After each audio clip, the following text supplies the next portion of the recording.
asalaamaaleykum sama gars yi na ngeen def mbaaye nañ ci jàmm. namoon naa leen gëj nañ ci direct bi gëj nañ déggante waaye yitte yi rek la waaye saa su nekk xel yi ak xol yëpp dafay nekk ci yéen. waaw mais namu nañ leen trop trop trop trop nag. ñu ngi ziyaare ñëpp di bëggee ñëpp di jéggalu bu baax a baax ci gëj a dugg bi def live parce que tàmmaloon nañ ko gars yi à chaque fois ñu ñuy gis mais doomi aadama moo demee noonu des fois da ngay nekk ci ay yitte yoo xamante ni daf lay empêcher ba doo mën a def li nga bëgg a def comme ni ñu koy waxee rek jaam ak pexeem yàlla ak dogalam. ba tax na ñu ngi jéggalu tamit ci Assane Diagne parce que bi ñuy def direct bi nii tàgguwuñ ko parce que voilà moom mooy administrateur bi waroon nañ ko tàggu pour mu programmer ñu waaye comme dañoo namm gars yi te léeg-léeg temps dafay manqué ñu am benn temps bu ndaw rek ñu ne xaaral ñu profité ci pour mën a wax ak gars yi ci actualité bi parce que c'est très important des fois actualité yi ñu ciy wax c'est très important di informer gars yi parce que am na ñoo xamante ni ñoom lu ñu mënee rek mooy wax waaw conscientiser nit ñi donc di leen sensibiliser te loolu dafa bokk ci xeex bi donc xeex bi dafa bëri ay façon te kenn ku nekk li nga mënee rek na nga ci jàpp. am na ñoo xam ne bind lañ mën di joxe ay information am na ñoo xam ne ils préfèrent ñu def ay vidéo am ñoo xamante ni audio lañ mën am na ñoo xam ne dañuy wàcc ci mbedd mi pour dénoncer def ay dénonciation par rapport ak ñaawteef yi nga xamante ni le régime actuel ñu ngi koy def sur tous les plans. donc kon kenn ku nekk rek na nga xeex ni nga mën a xeexee na nga jël combat bi def ko sa combat nga porter ko xam ne affaire yi patriotisme la. comme li ma leen di fàttali xadis boobu rek yonent bi sallallahu alayhi wa sallam nee na hubbul watani minal iman gëm bëgg sa dëkk ci jaamu yàlla la bokk te vraiment suñ dëkk su fekkee dañ ko jël teg ko ci ay loxo yoo xamante ni ñooñ dañ koy fowee xam nga jàppee ñu ay mbaam jàppee ñu ay mala donc kon loolu jàmmaarloo ak ñoom ci plan yëpp dafay jaadu soo ko defee yaa ngi jaamu yàlla te gis naa ne ñu bëri ñu ngi ciy bay seen waar. donc di contre tamit ñi nga xamante ni dañuy wax ne ñoom duñu wax duñ def dara xam nga dañuy toog rek noppi quoi waaw donc seen droit la nag waaye pour man nit su fekkee da nga bokk ci dëkk am fa cër jox ko ay nit ñu ciy def du n'importe quoi di def baara yëgoo dëkkee séddoo suñu condamné kooku soo waxut rek mën nañ la considérer sax na yow complice nga parce que dañ mënta nangu depuis 1960 ba léegi benn bande d'association de malfaiteurs nekk fi amee sénégalais yi mel ni ñoom ñoo moom Sénégal di séddoo rek ci seen biir. waaw mu am nag ci côté yëpp soo jëlee ci côté marabout yi am na fa waaw du ma jël ñëpp nag dugal leen dans un même sac ne ñoom ñëpp a yem même ci politiciens yi am na ñu baax am na ñu am conviction am na ñoo xamante ni ay patriotes lañ bëgg nañ seen réew. yaa ngi comprendre mais nag Sénégal système bi fa nekk ñëpp xam nañ ne li ci ëpp mooy séddoo bi séddoo deniers publics bi l'argent du contribuable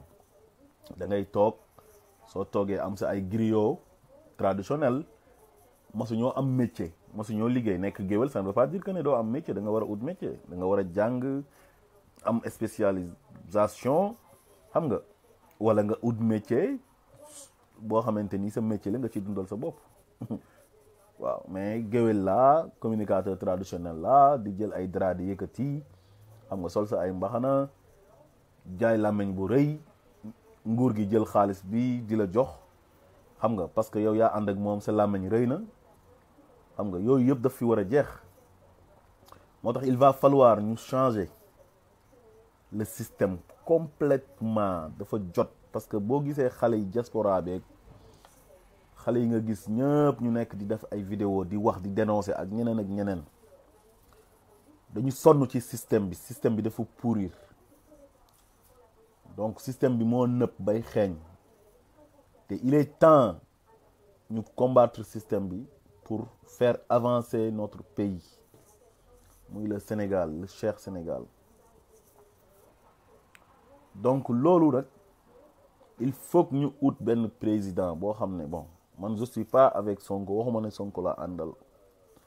mais li mu wane doy nañu parce que ni mu ñëwee ni muy discouré nuruwuñu discours boo xamante ni discours naxaatekat la waxuñ na nag dafay ñëw saafara lépp loolu mënta nekk loolu yàlla rek moo ko mën waaw parce que nit moom loo ay dina am ay manquement dina am loo xam ne di nga ko tële waaye ñun lu ñu bëgg rek mooy système bu bon bu fi nekk bu salte bi yàgg fi nañ ñu ko changer mooy li ma doon wax léegi rek mooy système boo xam ne da ngay falu ut sa ay communicateur traditionnel président bu ñëw ñu ne kii moo fi gën su jógee foofu xam nga ñu saaga ki passé après dem ci ku bees ki te loolu yëpp dañuy dem di ko tàgg di wax lu raw lu ñu doon wax kële ne ba pare di xas si kuñ jógee te loolu yëpp xam nañ ne lii moo ko waral mooy xaalis moo ko waral te loolu dafa war a deñ foofu noonu ak yenn sëriñ yoo xamante ni dañuy toog ay politiciens wala président bi di jël ay enveloppe di leen jox wala ay mallette ñu sacrifier population bi sànni leen fële xam nga am seen ay kër yu baax seen ay oto yu baax xam nga di dund luxe boo xamante ni yëpp loolu deretu sénégalais yi la maanaam mën nañu wax ne da ngay jël deret sénégalais yi di ko muuc wala nga koy naan te yow nga gis Sénégal xam nga calvaire bu fa nekk le problème qui prévaut au Sénégal ñëpp xam nañ ko ñun Sénégal du ñu feebar ba faju bu baax suñu demee ci hôpitaux yi am na ñoo xam ne ñu ngi leen di internet ci véranda yi sampal leen perfusion foofu noonu matériel médical bi tamit des na gis nañ ne ay radiothérapie ñi nga xam dañoo amee cancer toujours ñu ngi jàpp ne suba mën nañ fay jógee ñu amee insuffisance rénale toujours ñu ngi dee ndax manque de moyens ak manque de matériel te chaque jour nga gis état bi di jël ay milliards di ko dugal foo xamante ni ci affaire yi caaxaan la yoo xam ne jëmalewut réew kanam mukk.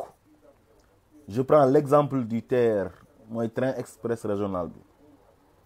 ñun on n'a pas besoin d'un TER ci jamono ji ñu toll nii ñun amuñ soxla boobu gis nga réew boo koy développer dafa am foo xam ne fa ngay commencer d'abord da ngay dem à la base nga commencer foofu noonu parce que foofu nga war a démarrer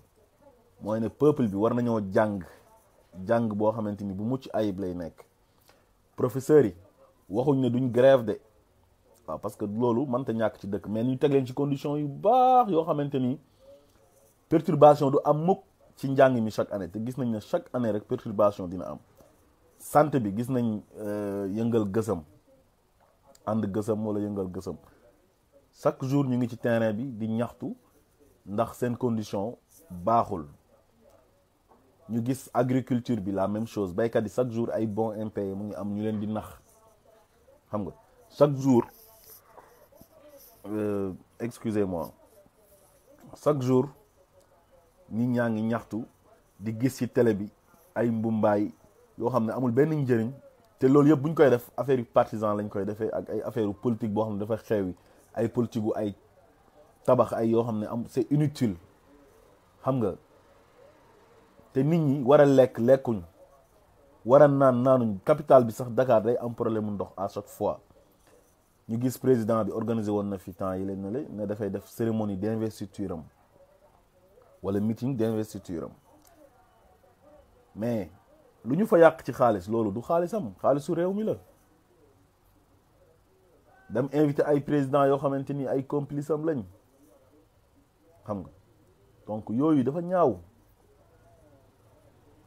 Sénégal pour ñu defar ko il faut ñu defar situation nit ñi d'abord ba pare mettre nit ñi dans de très bonnes conditions xale yi am liggéey boo xamante ni dinañ ci mën di am lu ñuy gagner pour mën a dimbale seen waajur yi pour mën a faj seen ay besoins waxuñ ñu am xaalis bu ne gàññ nag waaye ñu am li nga xam ne mooy nécessaire li ñu mën a dundee te képp kuy def politique te commencé woo foofu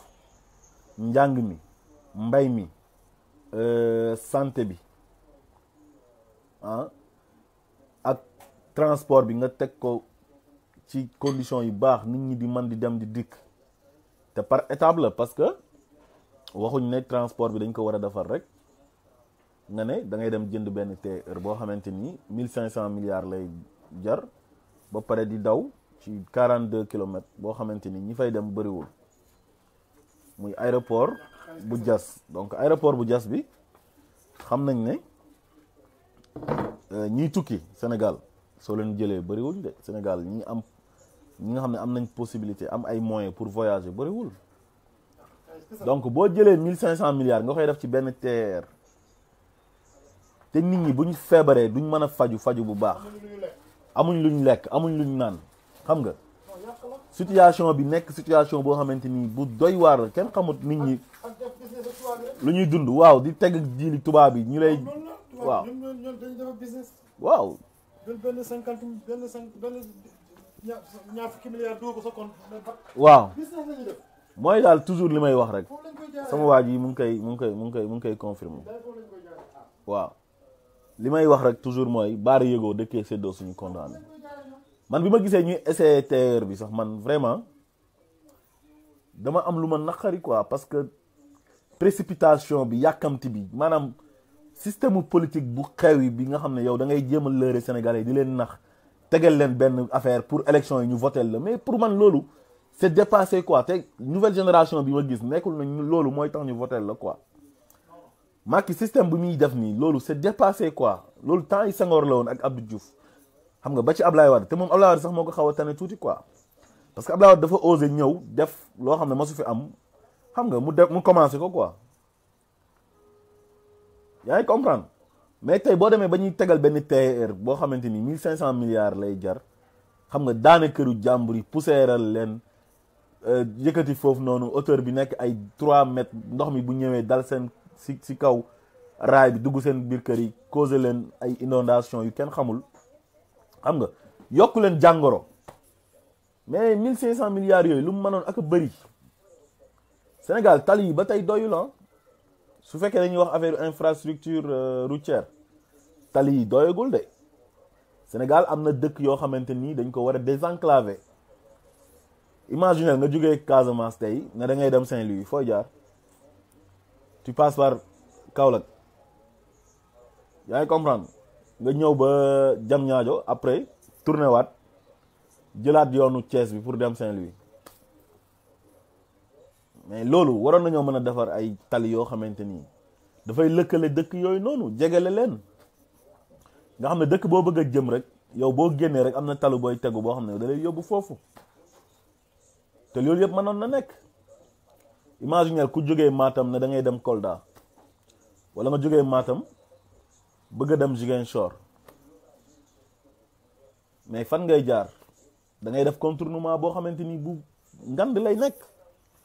yooyu yëpp tey jii lañ waroon na jiital liggéey ko d'abord ba pare teg nit ñi ci condition yu baax ñuy lekk di naan dund gi yomb ku feebar faju waaye ñoom ñi nga xam ne ñoo nekk ci kanam tey ñoom ñi nga xam ne ñoo def ñooy comploter seen compatriotes yi muy politiciens yeeg ñi ñuy àndal ñëpp seen complice yi ñoom ñëpp ku ci feebar tey da ngay ñëw France nga faju wala nga dem États-Unis wala nga dem Canada seen doom yi duñ jàngee Sénégal Canada la ñuy jàngee wala France wala États-Unis léegi toujours ñan ñooy nekk perdant yi mooy le peuple ñi nga xam ne ñooy dem ci bureau de vote yi di rang foofu noonu di leen votel mooy ñi nga xam ne bu ñuy def seen meeting yi ñoom ñooy dem dugg ci kaar yi ñu leen di jox ay 1000 francs ak chandise solo leen ay t-shirt te doo fa gis seen doom yi mooy ñi nga xam ne bu marche amee xale yi ñoom ñoo fay nekk ci kanam ñu police yi dóor leen ay grenade lacrymogène wala ñu dóor leen ay balles perdues ñu dee mais jamais nga gis seen njaboot dañ leen di mettre dans de très bonnes conditions ñoom it ñu nekk ci conditions yi bien sàcc ay milliards alalu askan wi l'argent du contribuable bi nga xam ne man su ma demee ci boutique bi jënd benn tàngal cotisé naa am na jël nañ ci TVA su ma jëndee benn écran plat jël nañ ci TVA lu ma mënti jënd Sénégal diwlin ak ceeb ak lépp loolu sama xaalis la man may contribuer ci développement réew mi léegi loolu nag benn bande d'association de malfaiteurs ñoo nekk ci kaw ànd ak seen ay partisans seen ay farandoo seen ay complices seen mafia yu mag yooyu noonu jël xaalis boobu di ko lekkaat di muucu deretu sénégalais yi xale yi taalibe yi nekk ci mbedd mi di yalwaan di fanaan ci mbedd mi Sénégal bu ñu demee ba ay xale Sénégal nga xam ne c'est un petit pays mënuñoo fexe ba organiser système u daara yi ba nga xam ne yalwaan dootul mën a amati xale yi taxawaalu ci mbedd dootul mën a amati ñu ngi jégalu bu baax dafa am benn appel bu duggoon ñu ngi jégalu bu baax a baax voilà moo tax nag lii c'est une occasion 2019 c'est une occasion pour ñu def taxaw seetlu xool nax bi ñu doon nax depuis 1960 nax nañ suñu maam yi bañ génn àdduna ñu nax suñu baay ñu nekk fi ñu nit mënuñoo judd ñun génération bii nga xam ne ñoo fi nekk ay ndaw ñu continuer di ñuy nax nañ yeewu xippi suñu bëdi ñu xool tànn ay nit ñoo xamante ni ñu am valeur lañ ay nit ñoo xamante ni ay homme de valeur lañ yow imaginel tey Sénégal Senghor nekk fi jógee fi ñu àndoon ak Senghor ñëw ci Abdou Diouf Abdou Diouf dem ñu àndoon ak Abdou Diouf buubu ñëw ci Ablaye Wade dem ñu àndoon ak Ablaye Wade ñëw buubu waat ñëwaat ci Macky Sall te ñooñ ñëpp kenn ku ci nekk sàcc nga xaalisu réew mi loolu ba kañ ñoom rek ñooy jël xaalisu Sénégal bi ñoom di ko lekk ñoom nit ñi nekk dans la merde yow Sénégal nga gis benn xale bu góor bu jógee ko ci monde rural bi ñëw Dakar su ñëwee jël ndaamaraas takk ko ak ay gerte ak ay sidéem di wër ci mbedd mi di ko jaay loolu ban façon liggéey la loolu nga gis ay nit ñoo xamante ni defaruñ Sénégal dara lu dul dañoo politique rek seen compte yi ay milliards nekk ci xoolal différence boobu noonu ñii dañuy pauvreté extrême ñii ni am goo xamante ni teguñ ko ci yoon liggéeyuñ ko amuñ benn métier politiciens yi ñu ci am métier ak ñu enrichiru tey ci politiciens yi dañ leen compter ñi nga xam ne dañoo exercer seen métier ba am di nga ci gis koo xam ne avocat lay nekk kii nekk ingénieur lii wala mais jamais mosu ñoo exercer politique la ñuy def jël xaalisu réew mi sàcc ko ñoom ak seen njaboot séddoo ko yeneen Sénégalais yi ñoom xanaa bokkuñ ci Sénégal loolu laay laajte bor yi nii yëpp muy leb ci turu Sénégal yëpp pour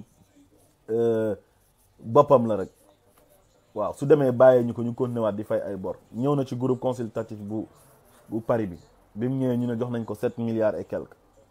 mais loolu Sénégalais yi dañ koy dégg rek duñu mës a gis xaalis boobu noonu lan lañ ñu ciy defal ñun est-ce que dinañ ñu ci tabax ay hôpitaux yoo xamante ni yu mucc ayib lay nekk pour bu ñu feebaree mën ci faju est-ce que dinañ ci mën a recruter ay médecins yoo xamante ni dinañ qualifier am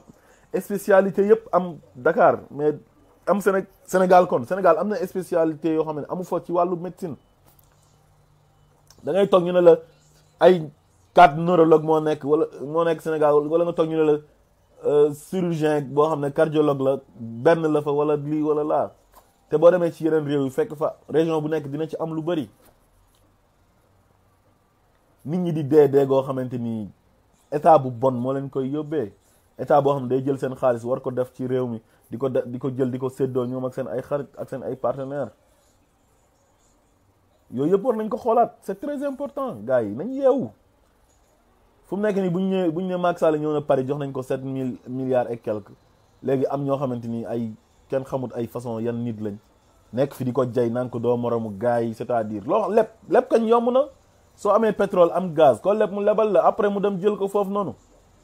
léegi ñun kañ la ñuy jëriñoo suñu ressources yi dañuy defaat comme suñ maam yi toog fi ba dee jëriñu wuñ suñ bàyyi nga fay toog ba dee duñ jëriñ ñu nit même chose suñ doom yi bu ñu ñëwee di continuer di fay ay bor mais loolu ba kañ 7000 milliards yoo xamante ni sénégalais yi dégg rek lañ ciy am dégg rek te du tere bu année scolaire bi ñëwee 2019 bii nii di nga gisaat enseignants yi wàccaat ci mbedd mi di nga gis greffiers yi les travailleurs de la justice wàccaat ci mbedd mi nga gisaat les travailleurs de la santé en même temps tamit ñu wàccaat nga gis baykat yi di bay seen gerte gi duñu am ku ko jënd ñu leen di jox ay bons impayés yooyu war a xewi ñu war a investir ci secteurs yi nga xamante ni mooy développer réew muy wàllu napp beeg wàllu lépp xam nga emploi des jeunes ñu investir ci liggéey ci ba xale yi mën a am sax minimum 100 000 francs kër gu nekk nga jël fa ñaari jeunes yoo xam ne dinañ leen mën a employer ñu mën a am 100 000 francs sax minimum par weer mën a yore seen bopp mais Sénégal da ngay oo benn nit sax jotoo ko mu ne la awma crédit bu ma connecté woo ci WhatsApp bi parce que 1000 francs la 24 heures te awma 1000 francs su ma amee 1000 francs dama koy jëndee ndékki wala dama ciy reer. waaw mais loolu dafa doy waar. Extrême pauvreté te loolu mënoon na ñàkk. Sénégal c'est un petit pays 15 millions d'habitants suñ amoon ay njiit yu baax tey jii mën nañ ko defar ba nga xamante ni kenn du xiif kenn du mar. mais am ay njiit yoo xam dañu ridicule chaque jour bu ñu ñëwee naan sénégalais yi gëmuñ dara dañoo gaaw a fàtte luñ def mën nañ ci génn. loolu nag façon boobu la ñuy jiite ah luñ def mën nañ ci génn parce que sénégalais yi gëmuñ dara waaw dañoo gaaw a fàtte da ngay ñëw def lu la neex après jeex na du mujj fenn. toujours ku ñëw rek noonu nga ñuy jiitee def loolu sa bopp bi. am na ñoo xam ne duñu référence ci Sénégal tey te ñu ngi ci géewu politique bi tey duñ ay référence ñooñu ay weñ lañ ci biir soow dañ leen di seppi ñu sànni leen fële. août du 109 deret ju bees tàq de nouvelles têtes indi leen raxas génération 60 bi sànni leen fële ñu àndoon ak Abdou Diouf ak ñu àndoon ak Abdoulaye Wade ñëpp ñu jël leen dugal leen ci poubelle yi parce que loolu lañ mérito. mbalit mi ay mbalit lañ nañ waxante dëgg parce que mbalit mënta weesu yow démb nga doon saaga nit ki di ko xas di ko traité de tous les noms d'oiseaux tam ko dëmm lu nekk nga wax ko mu gañe yore nguur gi nga ëlbatikuwaat li nga ko doon wax démb ci lu ñaaw nga soppi ko def ko lu rafet ba pare nga ne yow dañ la bëgg a référence nga bëgg a nekk ci réew mi ngay prétendre pour am ay ndomba tànk ci réew mi ne dañ ñuy jiite. Sénégal même bu dut religion bi muy christianisme bi ak diine musulmane bi religion musulmane bi aada gi dafa rafet. aada gi lu mu jàngale mooy gor gore ba dee am ngor. lépp loo xamante ni waxoon nga ko nit ki démb doo ci delluwaat ginnaaw da ngay continuer di ko wax waaye démb nga saaga nit xas ko parce que nekkul ci nguur suba mu nekk ci nguur nga soppeeku ne yow daal ci nguur rek ngay nekk di jël xaalisu Sénégalais yi di ko séddoo di ko lekk. moo tax bala ñoo dee ñoom ñëpp ay feebar yu bon yoo xamante ni buñ demee hôpital duñ gis dara loolu rek moo leen dal parce que ay riba rek la ñuy dundee. na ma yàlla baal seen doom yi di accidenté na ma yàlla baal yéenewu kenn yéenewu leen ko mais dafa am yoo xamante ni àq la te àq baaxul. waaw Sénégal nañu yeewu jël ay nit ñoo xamante ni ñu baax lañ ñu dénk leen suñu réew mi ñun raflewuñ ay nit ñu baax ñaa ngi fa te bàyyi nit ñi nga xam ne dañuy nax ñu leen di topp te nax bi yàgg na depuis 1960 je le répète. depuis 1960 ba léegi ñu ngi ñuy nax. élection yi di ñëw ku nekk na nga fexee jéem a jëm nga jëli sa carte mu jaral la lu nekk pour nga jëli sa carte parce que loolu sa devoir la devoir civique la nga dem jëli sa carte amoo lu dul sa carte yow citoyen bi nga jëli sa carte nga jéem a sanctionné ñi fi nekk tànn koo xamante ni masu fee jaar masul bokk ci système bi ñu jox ko réew mi. commencé waat à zéro parce que on en a marre de la génération 60 ba léegi ñoo fi nekk ñu leen di créer ay institutions yoo xamante ni yow récompense la waaw ay au conseil des super des xawma lan collectivité locale jox ko Ousmane Tanor Dieng lan la mas a servir Sénégal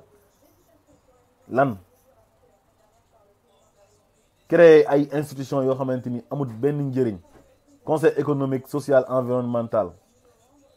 tey jii boo defoon benn micro territoire nga jël ay sénégalais nga tàllal leen micro laaj leen lan mooy rôle au conseil des collectivités territoriales duñ la ko wax dañ naan la lii loolu sax lañ lay wax. mën naa la wax ne 80% des sénégalais tey jii boo leen laajoon xamuñ loolu même am na ñoo xam ne sax nekkuñ ay analphabète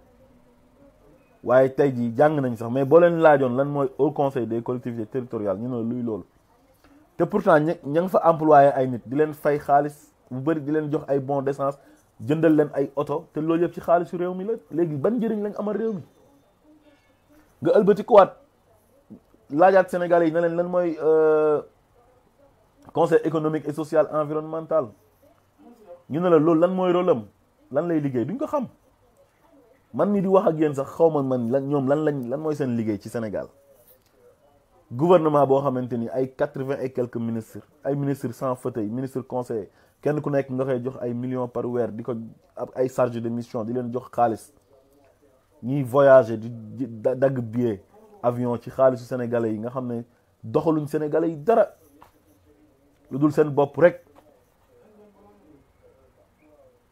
yooyu yëpp il faut ñu fippu bi bu pacifique lay nekk oote wuñ violence oote wuñ dara kenn ku nekk na nga dem jéem a jëli sa carte nga def sa devoir nga votel ki nga xamante ni masul jaar ci nguur bokkul ci système bi te indi na programme boo xamante ni dal na xel pour raxas mbalit mi jël ordure bi sànni ko ci poubelle ba commencé waat à zéro yàlla def na gis nañ pétrole gis nañ gaz gis nañ fer gis nañ zircon tey jii or bi ñuy exploité fële na le Sabodola village yi wër Kédougou yëpp muy Sabodola yeneen dëkk yooyu yëpp tey seen xale yi ñooy ñëw di dem Libye di dugg ci gaal yi ñooy nekk foofu noonu di def exploitation clandestine bi suuf si di màbb seen kaw ñuy dee parce que gisuñ seen bopp ci or bi tey sénégalais ban président moo mës a toog wax ñu nañu or bi ñuy exploité Sabodola lii ak lii la ci Sénégal di am dugal nañ ko fii ak fii ak fii bi ñuy jox benn information. zircon bi la même chose zircon bi am na sénégalais yoo xam ne boo leen waxoon ne leen Sénégal ñu ngi fi exploité zircon ñu ne la luy loolu xamuñ ko sax ndeysaan mais tey bu ñu amoon ay njiit yu baax ñu génn jox ñu information si suñ ay ressources yoo xam ne ñun ñoo ko moom sénégalais bu nekk am ci droit nañu kat seen zircon bi jox nañ ko entreprise bii nii telle entreprise moo koy exploité lii la ci Sénégal di am tabax nañ ci lii def nañ ci yoon yi nii mais tey jii malgré suñu or bu ñuy exploité ak zircon yeeg yeneen yi ñuy waaj a exploité yëpp terewul ñu ngi leb rek te pourtant mënoon nañoo sëkkandiku ci suñu borom xam-xam yi foofu noonu suñu am nañ ay ingénieur am nañ ay borom xam-xam ñu booloo nekk benn liggéeyloo leen ñu liggéey jël suñu xaalisu réew yamale ko suñu bopp defal suñu réew naatal ko suñu xale yi bañ a nekk ci jële ci ay gaal ne dañuy dem ay bitim réew di xaru même out visa dem bitim réew sax coono yi nga fay daj kenn xamul lu mu mel bala ngaa am këyit yooyu yëpp ay coono la te ñu ko yóbbee mooy ay njiit yoo xamante ni mal gouvernance rek si la ñu nekk di jël xaalisu sénégalais yi ñoom yemale ko si seen bopp seen njaboot seen ay xarit ku far ak ñoom di nga ci lekk di nga cëru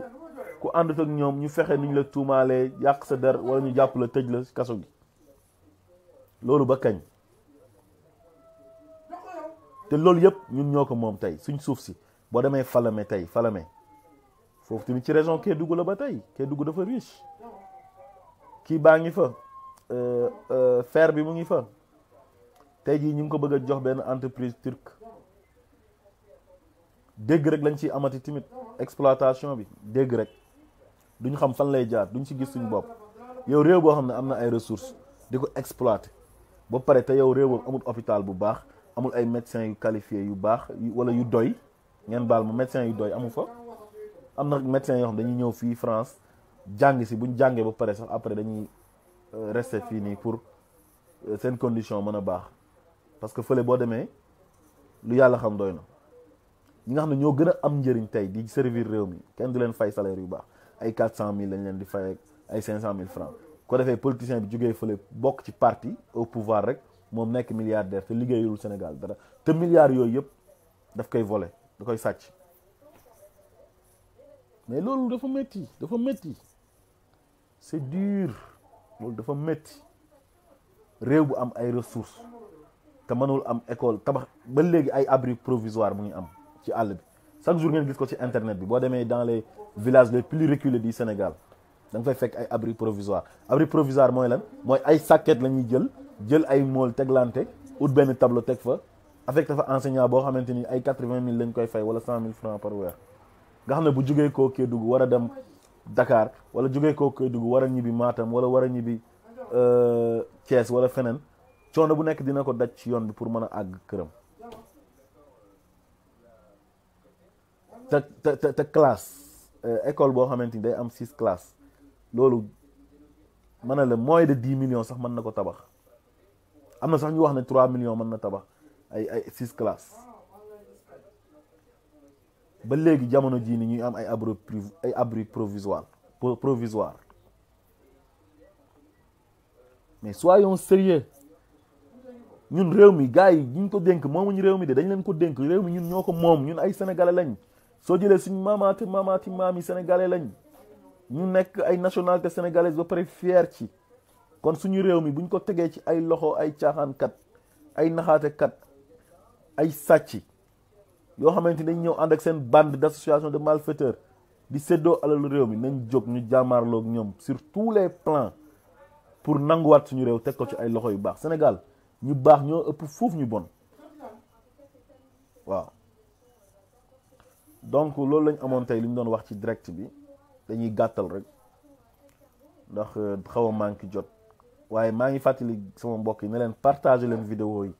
ndax ñëpp man see jot vidéo yi nañ koy partager parce que suñuy def plus de partage rek mooy ne nit ñi dañ koy gën a seetaan ñu gën a yee nit ñi parce que ñun luñ si jublu rek mooy conscientiser nit ñi yee leen parce que am na ñoo xam ne yeewuñ ba tey waaw conscientisation bi na continuer waaw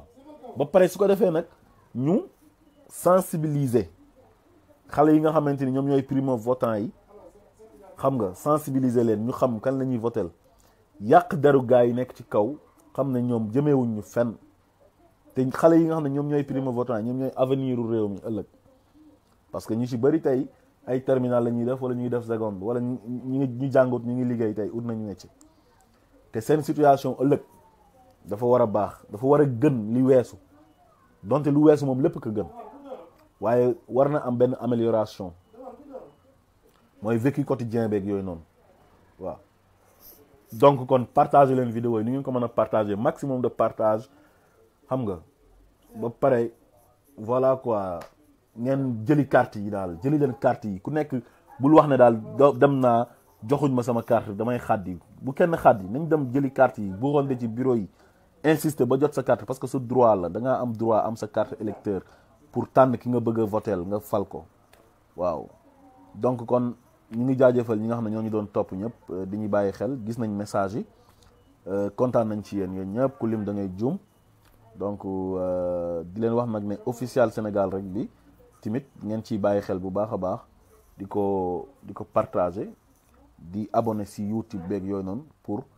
plus de vues gars yi mën a gis affaire yi bu baax a baax ndax ñu mën a yeewu kon asalaamaaleykum wa rahmatullah wa barakaatu.